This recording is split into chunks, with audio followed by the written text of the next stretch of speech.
about capital, we tend to think only about financial capital, about cash, financial assets, but we know that's not the only value on which our economies depend.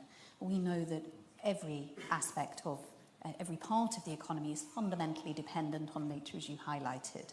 The air that we breathe, the water we drink, the soil, the oceans that we need for the food that we need to consume, the minerals that we need as inputs to technology and to infrastructure.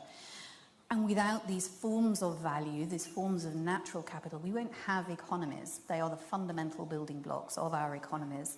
But the ways, as you said, the ways in which we have grown our economies, our models of economic development, have been incredibly successful for global prosperity. But the unintended consequences of current models of growth are simply not sustainable on a finite planet.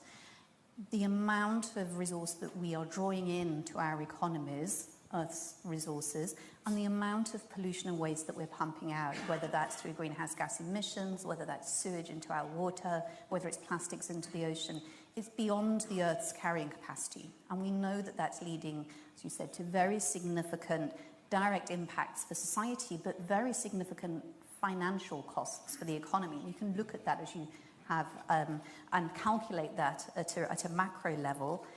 But the way that that's showing up as we're breaching these boundaries and breaching these limits and undermining nature is showing up in very practical ways that are showing up for financial risk for institutions.